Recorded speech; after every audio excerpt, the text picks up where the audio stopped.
اعوذ باللہ من الشیطان الرجیم، بسم اللہ الرحمن الرحیم۔ السلام علیکم ورحمۃ اللہ وبرکاتہ۔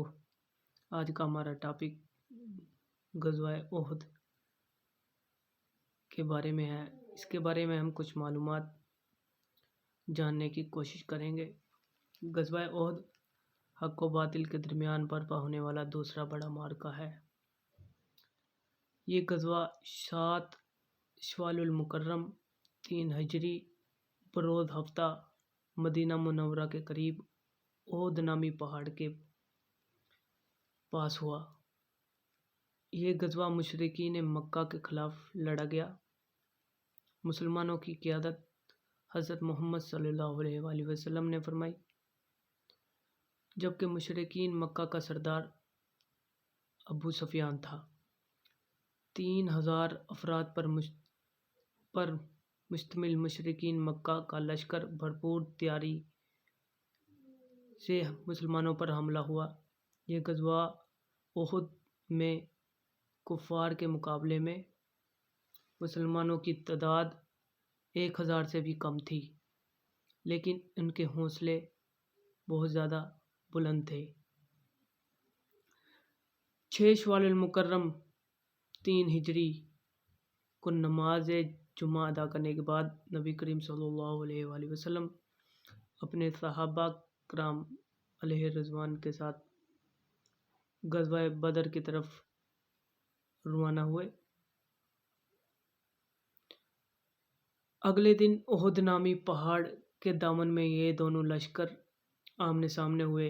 پہاڑ کے ایک درے پر حضور اکرم صلی اللہ علیہ وآلہ وسلم نے حضرت عبداللہ بن زبیر کی قیادت میں 50,000 تیر اندازوں کو مقرر کیا تاکہ دشمن اس جانب سے مسلمانوں پر حملہ نہ کریں۔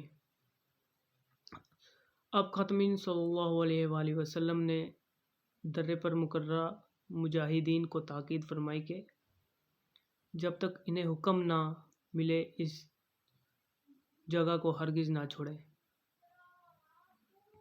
معرکے کے شروع میں مسلمان غالب آنے لگے اور کچھ دیر بعد کفار شکست کھا کر فرار ہونے لگے۔ مسلمان سمجھے کہ وہ یہ جنگ جیت گئے ہیں۔ اس صورتحال میں درے پر مقرر مجاہدین کی جماعت سے چند جاہدین کے علاوہ باقی نے اپنی جگہ چھوڑ دی۔ دشمن نے اس موقع کو غنیمت سمجھی اور اس پر قبضہ کر لیا اور مسلمانوں پر دوبارہ حملہ آور ہو گئے۔ مزید برآں یہ افواہ بھی اڑا دی گئی کہ نبی کریم صلی اللہ علیہ وآلہ وسلم معاذ اللہ شہید کر دیے گئے ہیں۔ اس جھوٹی خبر نے مسلمانوں کے حوصلے پست کر دیے اور وہ ادھر ادھر بکھر گئے۔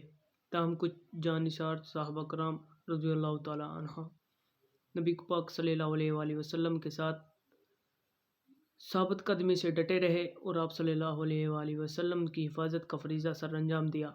ان صحابہ کرام رضی اللہ تعالیٰ عنہ میں حضرت طلحہ بن عبید اللہ رضی اللہ تعالیٰ عنہ، حضرت حمزہ رضی اللہ تعالیٰ عنہ اور حضرت علی کرم اللہ وجہہ کی خاص طور پر قابل ذکر ہیں۔ کفار کے دوبارہ حملے میں حضور اکرم صلی اللہ علیہ وآلہ وسلم کا چہرہ مبارک سے دندان مبارک بھی شہید ہو گئے۔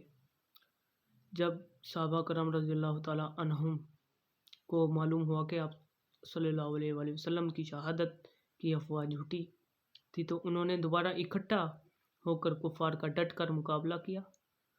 مسلمانوں کی بہادری اور جذبہ دیکھ کر کافروں نے لڑائی سے پیچھے ہٹ جانے ہی میں عافیت سمجھی اور میدان جنگ چھوڑ کر مکہ مکرمہ واپس بھاگ گئے۔ یہ غزوہ احد میں 70 مسلمانوں نے جام شہادت نوش کیا، جن میں سید شہداء حضرت حمزہ رضی اللہ تعالیٰ عنہ بھی شامل تھے۔